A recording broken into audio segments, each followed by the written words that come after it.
Yono wayang ingsun Bambang pasawan keliring wayangku Jakawatu ngati Yono larapaning naga pepasean peracik tatoling jagat kumular Yono drojoke sangga awono tiket raceping wesi Yono blencong ingsun kendana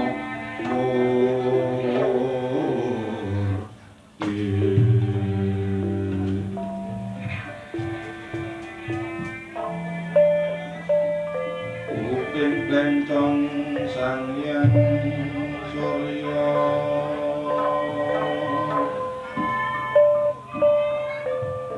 Yono kotake wayangku kayu cendana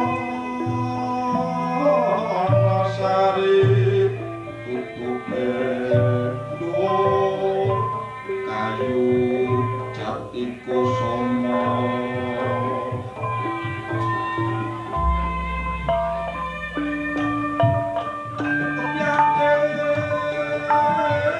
kelak pengantar sewu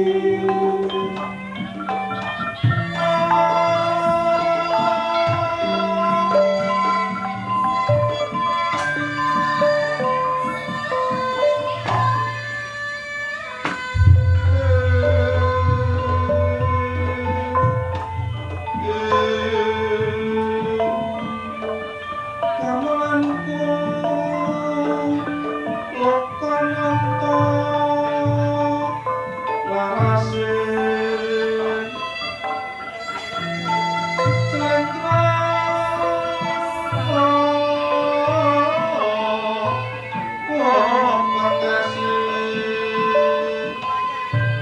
Gandang karuting hati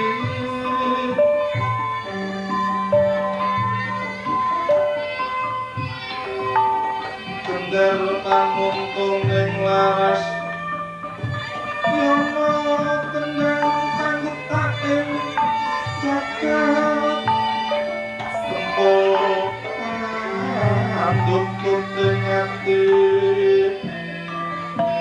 Yono koningsung sekar delima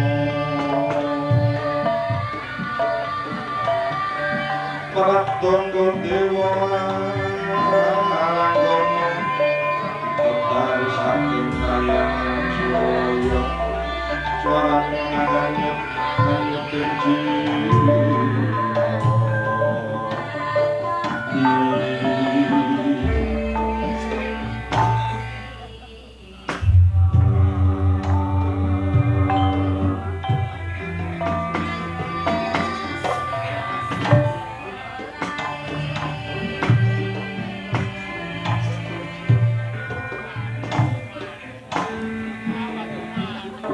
yang di cigeting gelar Boto Pitono sekaring wong langgeng yang angringgit perlu gelar carita gelar jaman pun pokolo kumpira ingkang kandiwitaning kanggo cinari panyarosaken gelaring negari Durawati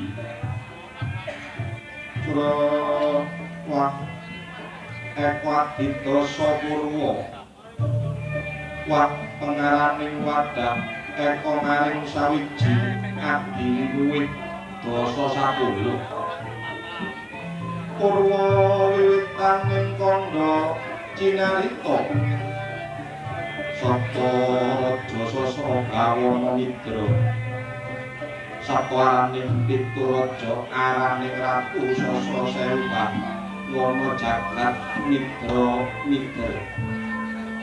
sak jagat prang dita njajal sewu negari Titaing Jawata kasandha ing pertiwi kaungkulan ingkang koso kapit apiting samudra loro kathah ingkang samya kanggana laras nanging boten kadya lari negari Dwarawati ing dalu menika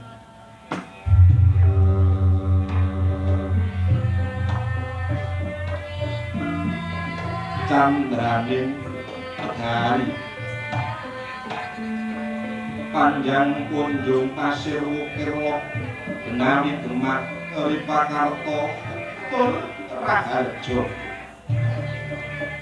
panjang dapa capaning negara kunjung luhur kawibawane pasir samudra wukir gunung lok dumirawa benawi bengawan iku warane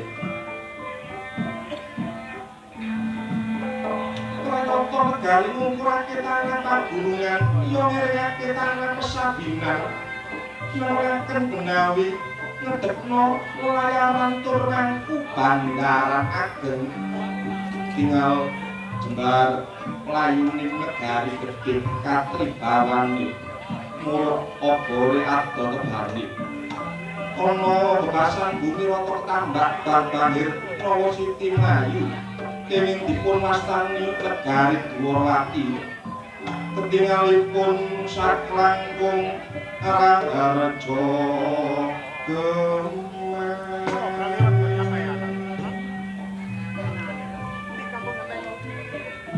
anyarosaken tiyang lumampah dagang layar boten para sudagaraken senajan to kawula cilik ingkang kulak centak melijo kebak ulan dodolo godhong dodolo beting dodolo suket mumpung pasar tanpa bondo pisan padha seneng atine janji madhep mantep percaya marang gesange cukup den sandang kaliyan pangandhatan ana ingkang nyandang kecingrangan senajan to tiyang manca negari ingkang sami andon beboro tingalipun jejel apipit abencukit tepung taritis papan jembar katingan rupa ananging andhatosaken raharjaning negari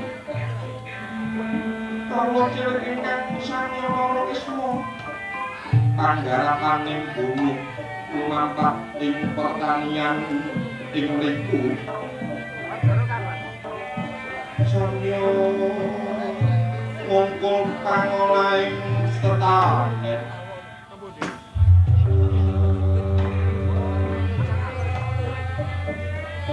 ninggaing karang kitren ana kawula cilik nandura pedang awo tetunggungan nandura klapa ketingal awo jejajangan tingalipun tulus ingkang sarwa tinandur jinawi mirakang sarwa tinuku tingalipun asri kedayan saka tentreming negari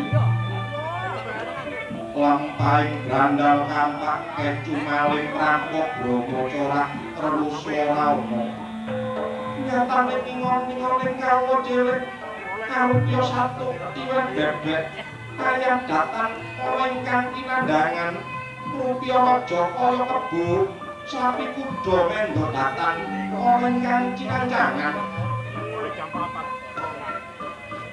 wancin-cin kagiring medal dateng papan pangonan mantra wetan bendalu ilem manci jam sekawan setengah gangsal sonten sekeng raja kaya kagiring mulih marang kandhanipun piyambak ketingalipun pating slendeng suarane para nayakaning praja dalang sak panekaring para mantri-mantri bupati samya bekti dhateng wajibane sumungkem ring negarane nganti njunjung keluraning Sang Sri asmara napa Siti genti bolu-bolu rambataning tiyang angringgit jantura candraning negari dipun jantul sedinten pramila rangkuma dipun gelar sedalu mila klampahana candraning kadya sekar gadung melung tengahing lurung yen sinandura kembang tansaya dangu tansaya ketingalipun hangarangori cekap candraning negara menang den cariosaken jejul ing sang nata tambuh kang nima praceka Suwadanawa rambataning kayu palwaka resmining widodari endahing wadon ing mriku gelar ingkang sampun mastani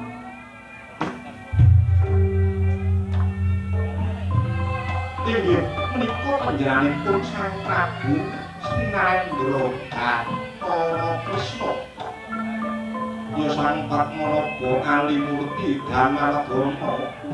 Danaragaya maling ulang asmara sejarahe dasar titising Bathara Wisnu Ngejawantah kadunungan kulit ireng cemeni nastan ireng mulus panjenenganipun Sang Prabu pinarak wonten ing kursi gading linemekan kasur kaput ramadhani kabeh tejo kawon kuwul samping kembang para cetitur gandhek madhep dampar kencana ngabyor goyo tejani sanata pindha daru jejagongan ingkang marak mungguing ngarsa inggih menika warangka negari Dwarawati satya ing Widara Kandhang inggih menika Sang Tyalapati Udawa asmani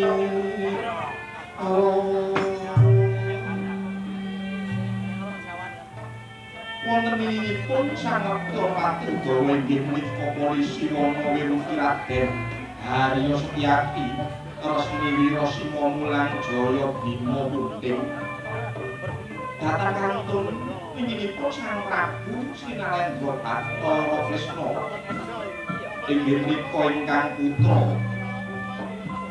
satria tangan Garuda Raden Jayasangga inggih Sang Raden Wisnu Barata pepek anggrasaning para wadya datang ingkang kacicir babar pisan Titiwancinya Sang Mata Genya alon ngandika arum wijiling pangandika ingkang dereng kawiyos ingkang saking pandhanipun Sang Prabu Sinarendra Bathara Kresna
Cariyos pambukaning carita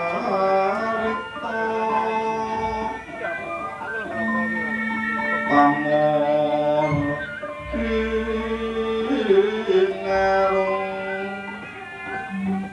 inarung risang pratangga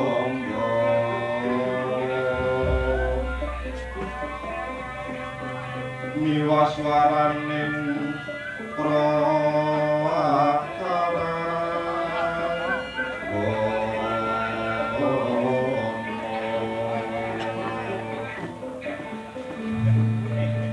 kain polisining bawana minangka asing driya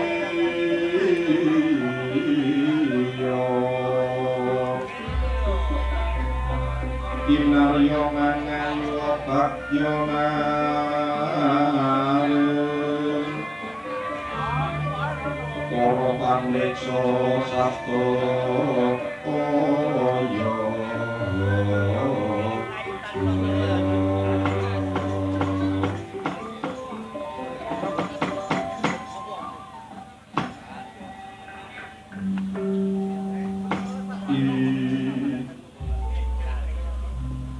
yang suksma mangabdi kawangayomo marang jiwaning ingsun enak anggone ingsun lenggah tinantya madyaning siti bentar bandingan tata negara Dwarawati dene tak cokro kanthi permana tak dulu oleh ngarse ana swaning kretya patir dawa Udawa margage matur kang prasaja enak anggone ingsun ing lingkungan karo nganungake jangga ora laya kang ati Udawa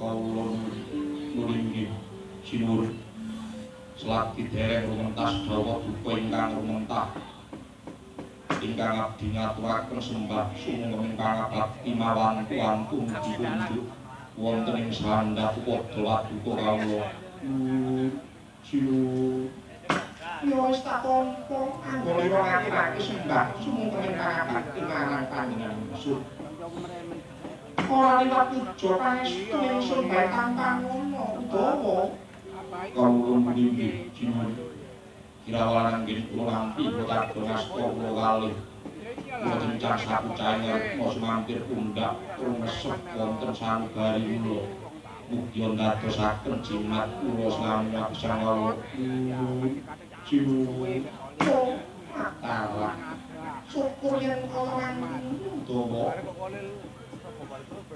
ora ana sing tak percaya nranata rakiting aja Dwarawati kejaba namung jeneng para Retyarawati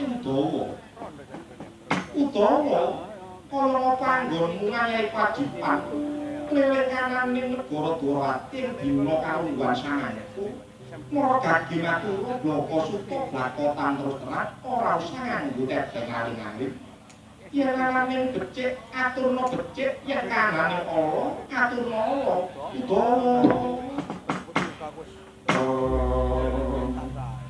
kawula nulinggih Gusti anggen kula ngayahi jejiban keliling kananing negari wiwit etan ilen doler tepung gelang boten wonten alangan satunggil punapa-punapa kalis ping sambiwala. Senajan to wonten ing karang kradesan miwah kagungan inggih kados mekaten. Boten wonten para warga ingkang kuciwa, boten wonten para warga ingkang kekirangan sandang kelawan tangan. Putra Gusti.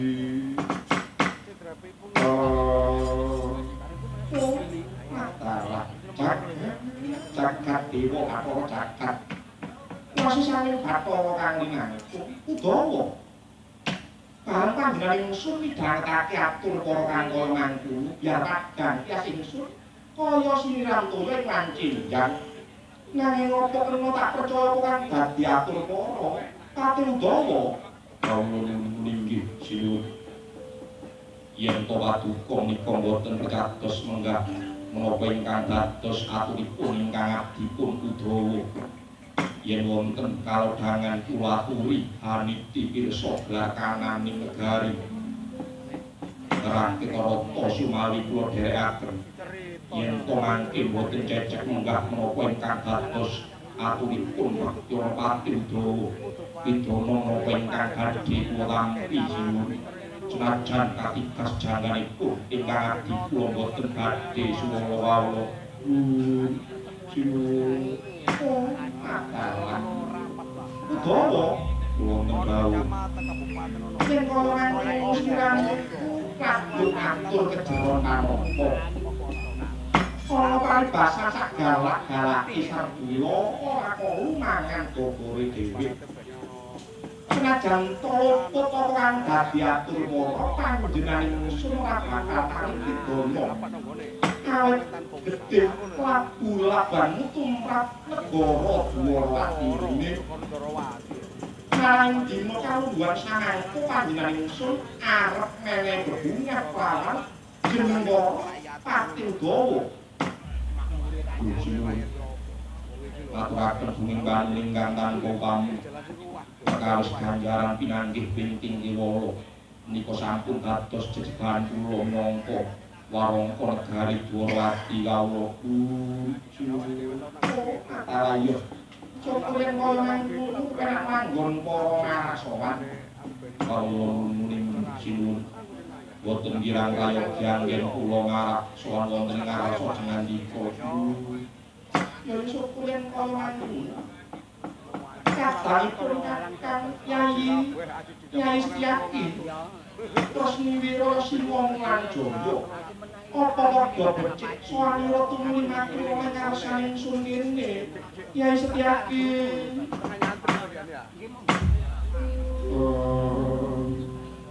muring sinuwun isuwan kula nantun kerajan pangabakti kula mugi wunjuk apa ragu wis tak tampa anggone wong aturake sembah cuma pangabakti oleh ngarsaning ingsun kene ora ana puja pangestun ingsun bae tampang ngono kawula muning sampun tampi kula kadung asta kula kaliyan dadosaken jimat kula apa ragu ya syukuran kaya mangkono kepenak nganggon para marasawan muning boten kaya kiyaminipun ingkang rayi marasawan wonten ing ngarsa jengandika apa ragu Ger Jaya sombong putraku biasa lho kumpul kono kene apa padha becik sowan lima Ger sombong kalau muning nggih Kanjeng Rama isuwan kula kanthi karjan pangabakti kula ing ditunjuk Rama ya tampa Ger anggone wong aturake sembah sumungkene pangabakti oleh ngarsaning kula nggih ora lipat puja pangestunipun Rama betaman nggih sombong kalau muling nggih Kanjeng Rama sampun kula tampi kula kadung asta kula kaliyan dadosaken jimat kula Kanjeng Rama ya syukur kala mangke penak nganggon para marasawan bali marang Kakang Pati Udawa jeneng Poradha tak cedak tak tekake ngalah ning ngarsaning ingsun kene apa wis mangerteni wigatine Udawa kala nggih sinuwun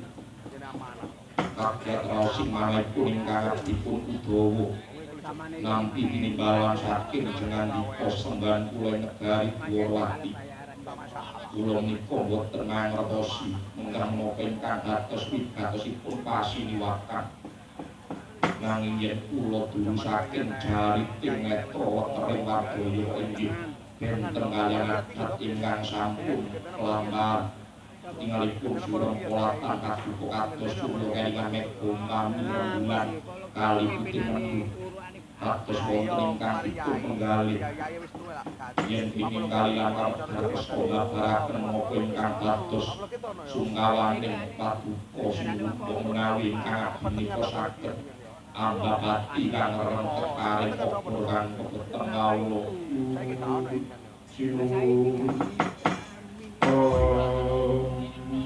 yono sumebet panggung yasin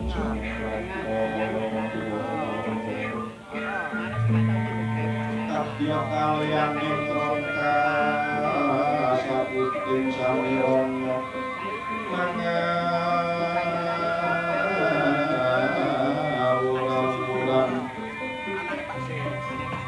wasing dias pindha tirta alon mangatika merincang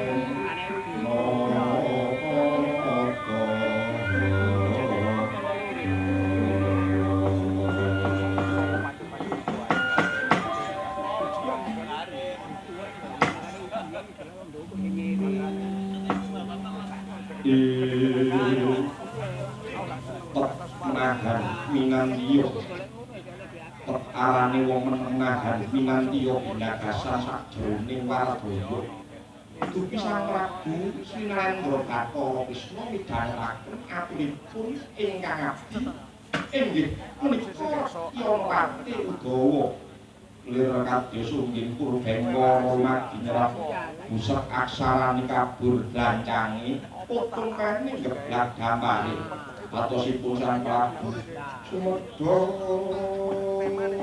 ngantos penjiwate nganti sami kemawon sinuduk sara benta sinuduk sampun mastani sara gunting benta ratu rasing Sang Prabu kaya kejaja gunting ratu kalih boten sepinten larane langkung-langkung anggenipun grandos ringujit jroning penggalih boten wonten ingkang kapenggalih namung panjenenganipun samata menggalihaken wangsiting dewa dinten ingkang kepengker panjenenganipun samata katresmedi manut puja wonten ngarsaning Gusti kang hamangkuwa ing mriku nganti sasmita bilih boten dangu malih badhe wonten mandhapipun kanugrahan inggih wonten mandhapipun wahyu nanging samangsa boten mangertosi wahyu nika gadanganipun sinten lan badhe tumurun dhateng papan pundi mendel Sang Prabu Sri Bathara Krisna kaget Setya Pati Udawa matur ing ngarsa kawula nuwun inggih sinuwun ini paduka midhangetaken aturipun ingkang abdipun Udawa inggih tansah kendelan kiwala duh sinuwun menapa ingkang dados dhaharening penggalih-enggal kababaraken sinuwun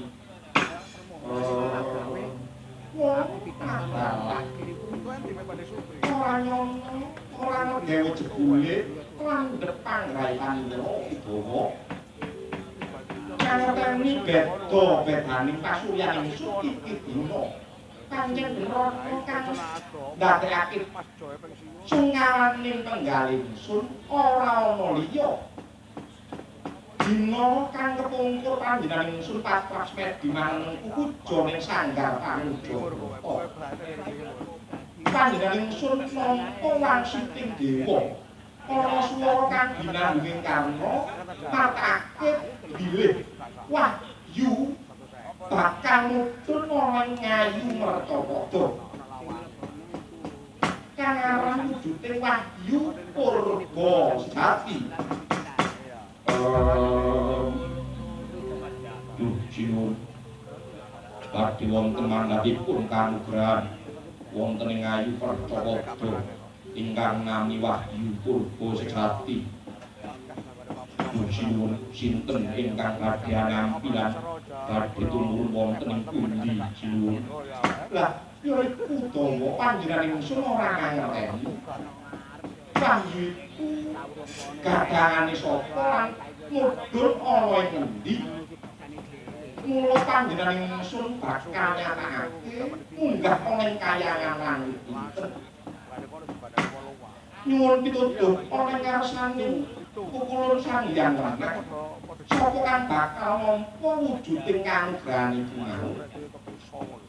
Mula sak gurunge panjenengan ingsun munggah ana ing kayangan langit pinten jeneng wara utus wektu njaba tentrem saguling porat diobong jabaning pasliwakan Udawa kawula nggih sinun daya-daya kula nyuwun pamit nyuwun tambahing pangestu yana mundur singkra kumayang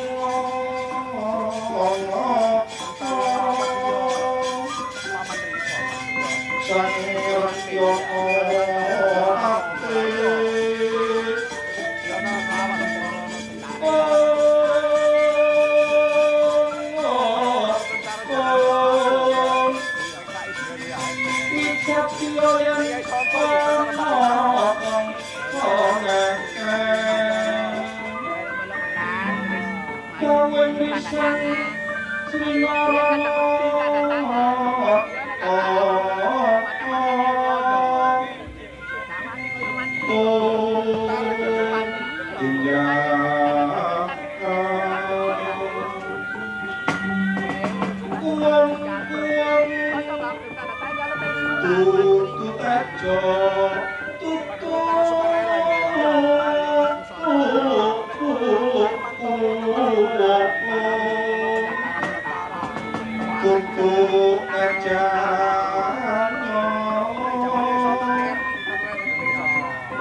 ngestake dawuh Sang Prabu Sinarendra Bathara Isma warangkaning raja Yonpati medal wonten jawinipun pasliwakan saperlu nentremake sagunging para wadyabala ingkang ladya para seba dereng sawetawis danwan genira Sang Prabu medal wonten ing jawinipun pasliwakan sarunya tumuruing para wadyabala singake wong cilik gegere wong jaba semrawon di wong kanca coba sira sunya wong kanca ana buta wong kanca ana wong kanca ya ora ya wong kanca iki ana dayo jajane tokno wong kanca jubane kopi tokno wong kanca ya iya dodot ndak interaktip wong-wongan nek ing sedapur kaya daya kabotan sowaning Sang Brahmana yana nyating saliran nyapa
inggih menika sang Kanggan Pura Dawana panika kasyaksa sang Giri Suta Kedhene ing menika gawe ingkang uta inggih sang Prabu Basanggara wonten ing asane sang Prabu Srinalendra Kartana Asma ngatos kanggene Rangarasa ngantun ngantos damel kalepatan kagiat panjenenganipun sang Prabu Srinalendra Kartana Asma nganti sowanira sang Pandhita Baladewa saran boten luas ningali panjenenganipun sang Prabu inggih sang Pandhita Baladewa mangkono iya sing prangandika ingkang dereng kalya sinesa saking panjenenganipun sang Prabu Srinalendra Kartana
Amit pasang kalimantak kiti nepinoin elo duni cemawah wonten ing tawang doang sinu.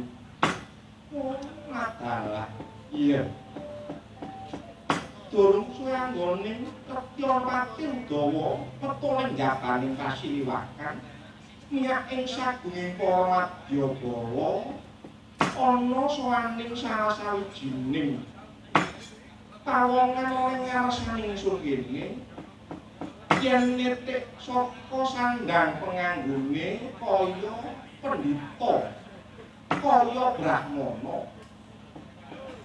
yen pancen sliramu pandhita saka kang dadi peparapmu lan saka ngendi pertapanmu sana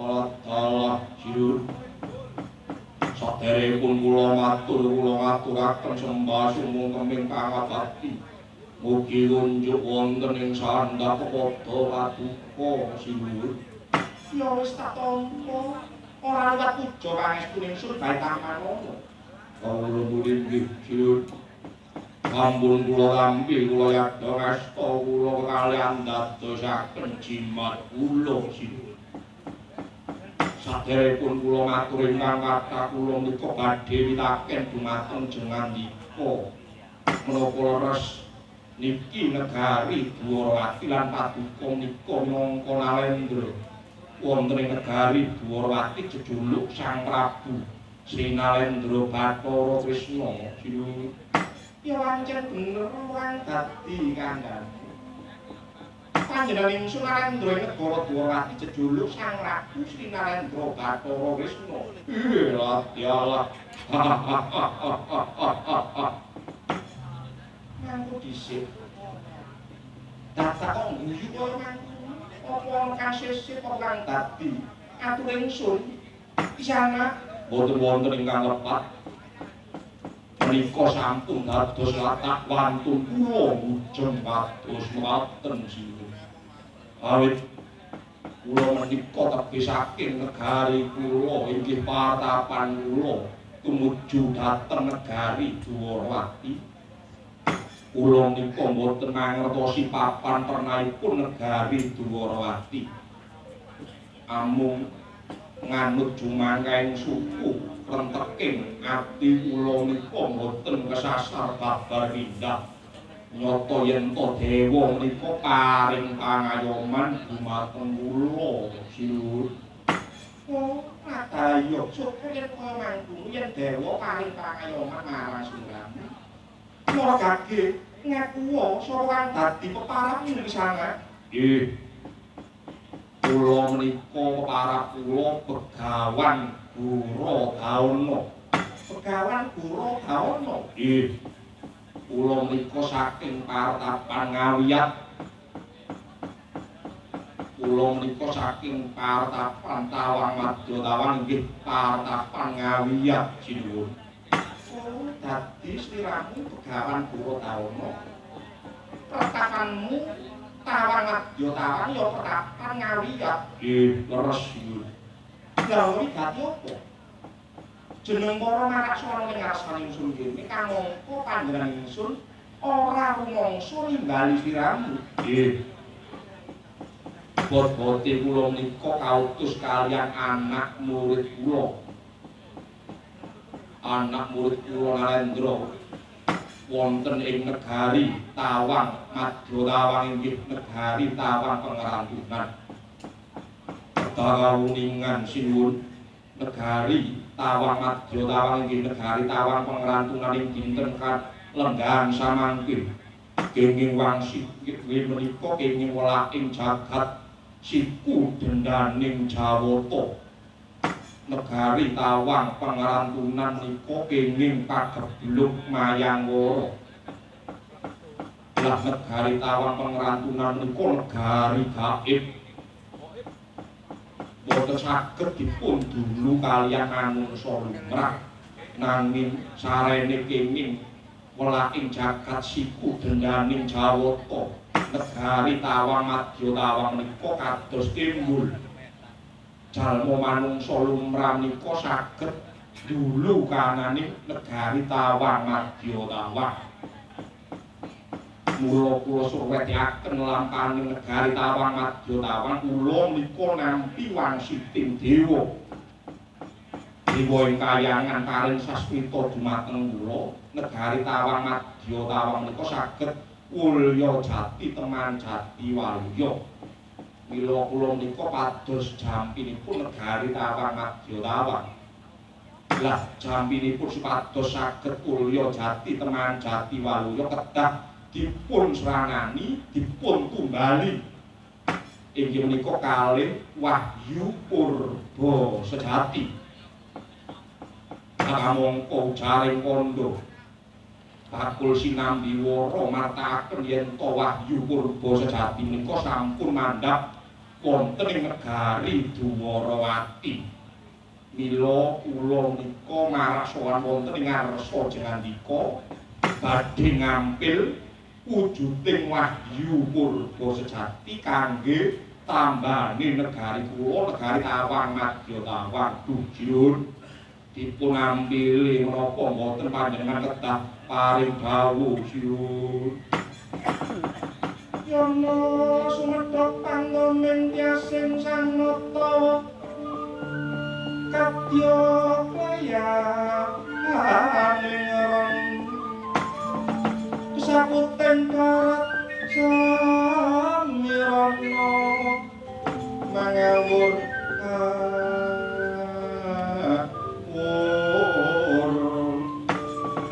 wasing tias mulat sang Nalendra kalon ngandika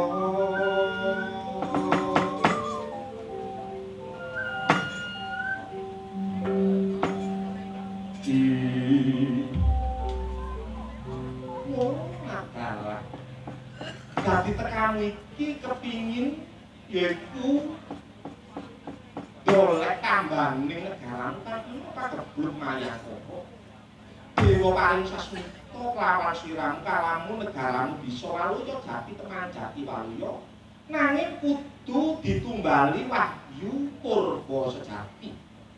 Sediamu arep ngampil wujuding Wahyu Purba Sejati ning ngarsaning sumir nggih pancen menika leres kados pundi sinuwun dipun ampili menapa mboten sinuwun. Ngene ya kisana. Sakenono sak temene Wahyu Purba Sejati gurung ana mudhun. Panjenengan surga nampa wangsiting dewa yen to Wahyu Purba Sejati ku bakal tumurun ana ing Ayu Mercapada nanging kalungguhan samangsa gurung ana mudhun.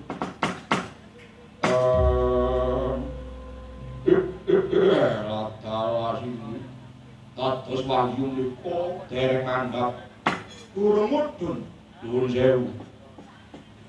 Yen Wahyu dereng mandhap menika kok inggih sampun umum. Wiwit sabrang ler, sabrang ilen, sabrang etan, sabrang kidul sampun ngumumaken bilih Wahyu Purba Sejati menika sampun mudhun wonten ing negari Dwarawati.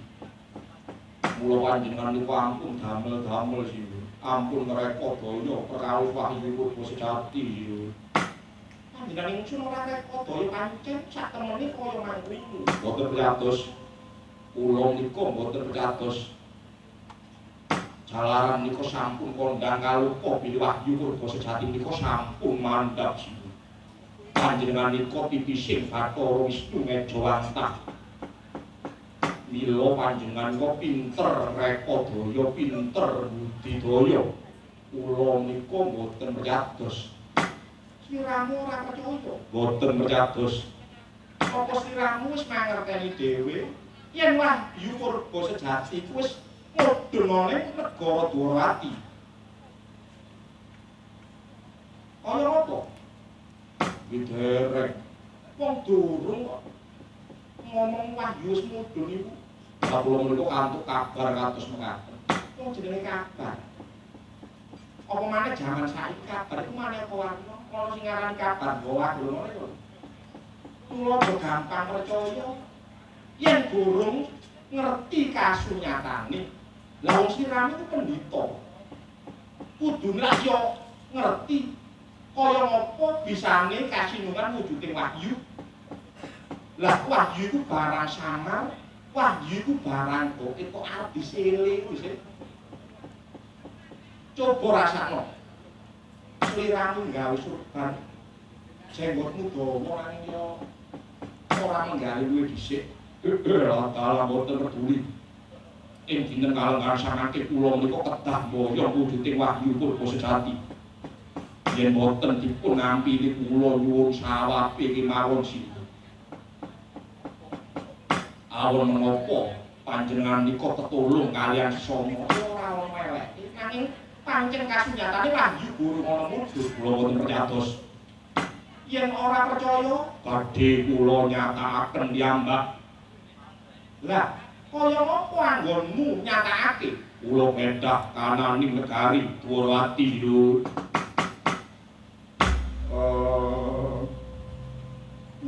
Ngapalah. Siramu arep medah negara Dwarawati. Nggih, badhe kula medah, kula padosi wahyu purba sejati lho. Ini ya, sana. Negara iku mawa tatanan, negara iku mawa aturan ora kena sak karepmu dhewe kaya mangkono. Ya, yen pancen sliramu ora bisa tak wangsuli sarana becik, kok kurang prayoga yen dirembug oleh sajroning Pasuriwakan Agung negara Dwarawati iki. Mula sliramu iki dina tak aturi metu njaba. Tuhun oleh madyaning alun-alun. Suwene yaiku gelisih setengah jam suwene sedina bakal panjenengan ingsun paring keputusan kelawan sliramu. Allah taala iki yen kados mekaten daya-daya kula nyuwun pamit. Kula badhe nenggo wonten madyaning alun-alun negari Dwarawati.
Negara Dwarawati dina kalungguhan sanangku kena fitnah saka wong Mancadara. Sliramu lak yo nyuruti dhewe yen to ana salah sawijining pandhita kang keparep Begawan Pura Gaana ngampil wujuding wahyu purba sejati. Lah mongko wahyu guru ngono mudhun. Tak kandhani kaya ngapa wae ora percaya Udawa. Nggih. Salajengipun kados pundi menapa ingkang abdi dipun paraken wekdal nyawu saperlu badhe bangsulaken pendhita wala-wau. Wis iki dudu bagian mulai dina kalungguhan sanangku rewang-rewang ngomong muji ana ngarsaning Gusti kang akarya jagat. Udawa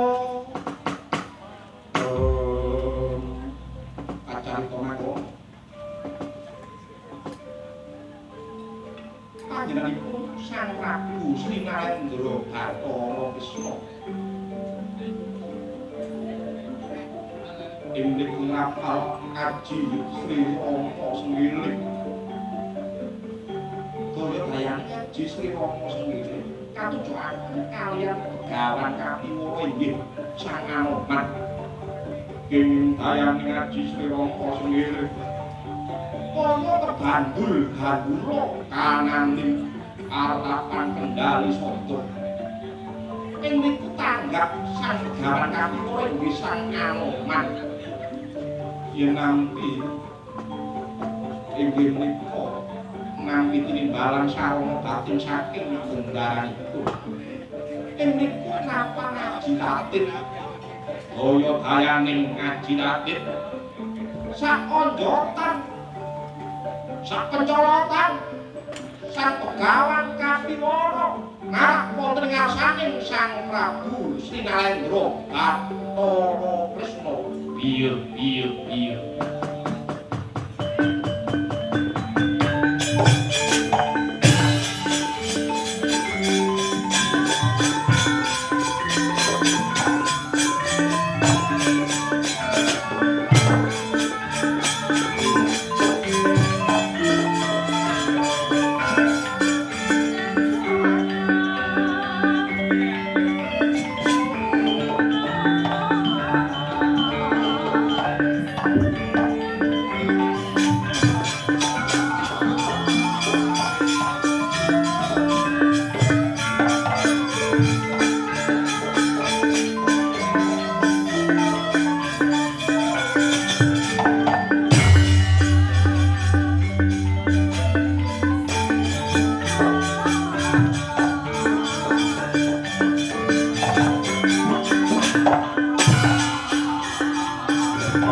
ngaturaken sembah sumenging bakti mugi kunjuk wonten ing sandhap padha paduka sinuwun. Ya tak tampa anoman ora liwat puja pangestu ingsun bae tampang ngono. Kawula inggih sampun kula tampi ndadosaken jimat kula sinuwun. Anoman marak oleh ngarsaning ingsun kene. Kula menika kumaos nampi tinimbalan sarana batin saking paduka sinuwun. Yen sliramu nampa tinimbalan sarana batin badhe wonten gatos ingkang awrat tumrap Anoman wonten jejiban ingkang kedah kula ayahi sinuwun. Masalah bagus Anoman. Ing dina kalungguhan samangku negara Dwarawati ana fitnah saka wong manca negara. Ana pendhita Begawan Duradharma ngampil wujuding Wahyu Purba sejati. Lah kamangka Wahyu Purba sejati durung ana mudhun. Tak kandhani ora percaya. Yen tak rembug oleh sajroning pasiniwakan kok kurang prayoga, mula tak kongkon metu njaba, tak kongkon nunggu ana ngabyaning alun-alun. Kula siramu Anoman ing dina kalungguhan samangku, siramu tak utus balekna pendhita yaiku Begawan Duradharma. Nanging weling ingsun marang sliramu aja nganti ndadekake paten pinaten. Senajan Pancawara aja ndadekake paten pinaten ana ing negara Dwarawati. Kawula inggih Sinuwun benjang menapa kula bidhal Sinuwun. Ora usah ngenteni dina besok utawa ben. Iki dina budhalo protokol Begawan Gorodawa manoman inggih yen kados mekaten daya-daya kula nyuwun pamit nyuwun tambahi pangestu Sinuwun.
Yai Setyaki tak aturi metu njaba.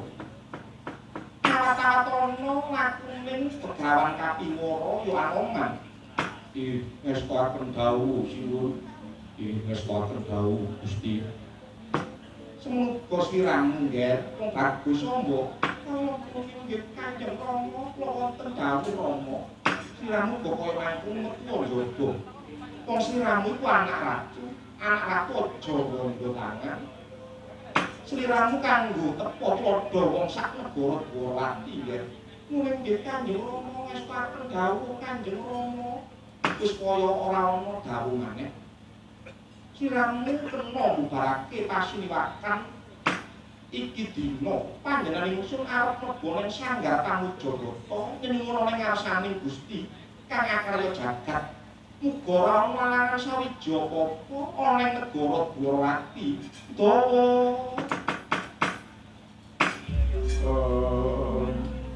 paripurna dawuh pangandikaning Sang Prabu Sri Bathara Krisna. Kowe nggih badhe ngendika malih sigra tumapan ana boten. Sanatarsa jengkar saking kursi palenggan nuju wonten sanggar Pamujagata. Kawis tinggal saking Mandrawa kaya kerancakan lampahi rasa ngapa.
wabarakatuh.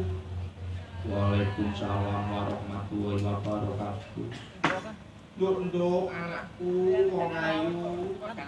Ainitan nduk. Dalem mak. Sadurunge awake dhewe ngucap kang maneh warna, awake dhewe wajib ngunjukake puji syukur ning ngarsaning Gusti Dat kang Murwendat, Gusti Allah Subhanahu wa taala Tuhan yang Maha Esa.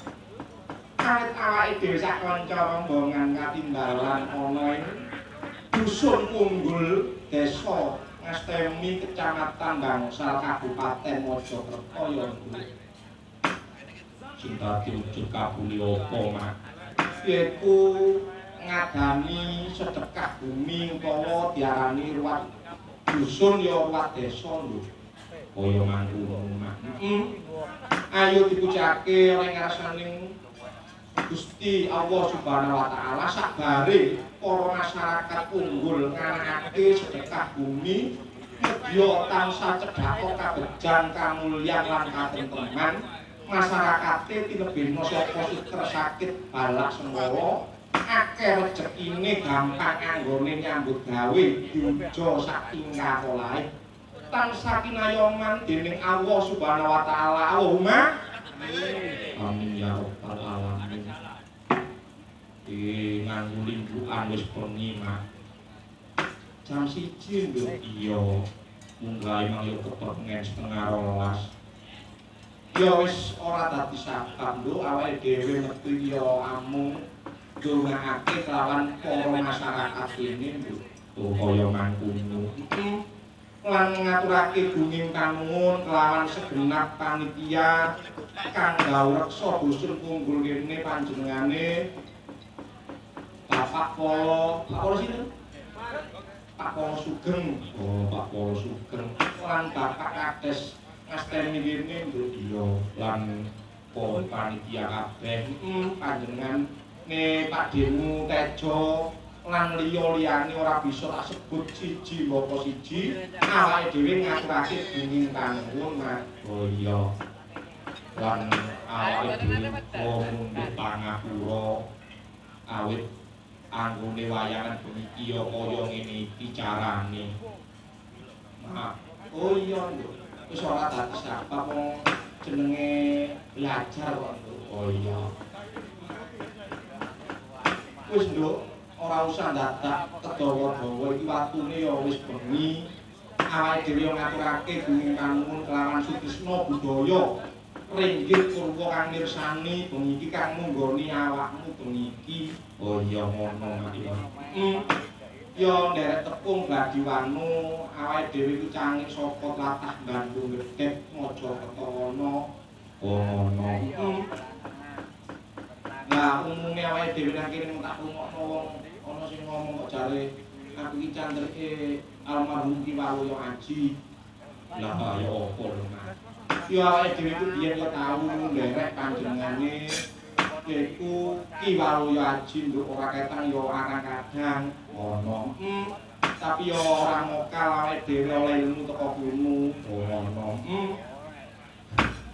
Awake dhewe iki nyantrik oleh daleme guruku kang minulya jiyu ndurung kono panjenengane Ki Wardana. Kaya mangkono mak. Wis yo ora usah dadak dawa-dawa iki wis jam 1 lho. Iya. Ngaturake gunging kanuwun kelawan sedulurmu sing saka Tlatah Mojosari ya rawuh, saka yaiku Uwon ya rawuh, saka Bandung Gedhek ana ya rawuh, panjenengane Pak Yadi Jiyu ya rawuh lho. Oh ngono. Iki nekake awake dhewe wulan 8 tanggal 15 iki manene nambahi panjer lho. Oh niku sak panjer ae Mas. Yang mumpung sih atur lan dintekno. Oh niku. Lan iki mang ana kanyuwunan saka panjenengane Pak Yadi yaiku lewung jaranan iki wis ana sawerane. Iki 50.000 tak dumong sinten Jiro Lupatmono. Ambek pajak sakmeniki gak cukup. Oh. Wis dalekene ae nduk. Iya. Wis dilayani sak gendenge nang nutukake lakon. Apa? Lewung jaranan. Lah sing nyuwara panjenengane Mbak Rita lho. Oh ngono. Salah gue Mbak Rita liwung jalanan lan nututake lakon. Lan awake dhewe ngaturake bumi panuwun sinengkuyung lawan yaiku kadang-kadangku dalang panjenengane Mas Uki Suryadi sing asta kendang iku dalang hebat. Panjenengane Mas Agung Yulianto nakalan semono nganteni panjenengane yaiku lek Walu Yaji ana ing daleme Pak Polo. Oh iya Mas Endo. Lan adikku Joko, adikku dalang Randy, dalang Indra, wis dalang-dalang kok iki, Nduk. Ono ya. Sing gampang iki ya dalang, lutut tanggapan itu, Nduk. Sambat ae.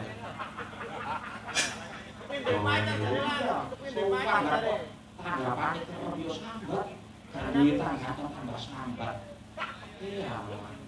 Wong winginane yo mari tanggapan isu nang WA. Kalau titik ya, transportnya kok kayak itu rokok ya. Wis alasan nggak ketemu. Monggo kita lewung jalanan, jumeneng. Lewung, tak cocok.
lan kerune nduk. Oh ngono. Awit salone ya saka panjenengane iki ya kang bayar blas kelakuan nduk. Ngono. Iya matur suwun lan iki uga di live streaming lawan lintas budaya, mbok lintas apa iki mau. Ono. Lan iki ana sing nyuwun gending tak wacane mengko dilayani nek goro-goro. Iya. Assalamualaikum Mas Dalang. Kula Mas Ferry Haryanto saking Dusun Patesrejo, Desa Mojorejo, Kecamatan Jetis, Mojokerto. Mirsani live streaming YouTube minta request lagu nonton wayang. Muga-muga tanggapane sampean rame lancar barokah sehat selalu sekeluarga. Amin. Saka sedulurmu Mas Endra Pungging Gresik, sugeng dalu Mas Dalang, kula Mas Endra Pungging minta gending Srendang Sutra Kuning sehat terus lancar tanggapane matur suwun nggih. Yo dilayani nek panci goro-goro sarene wis jam 1 jam punjul 10. Iya. Lakone ya cekel dhisik engko koro-koro dilanjut jingkrak-jingkrak maneh. Oh iya. Wis nduk, yen kowe mangkunu aja kedawa-dawa mundak ditukani karo ndaramu, ayo nderekake ndaramu. Ayo nderekake, Mas.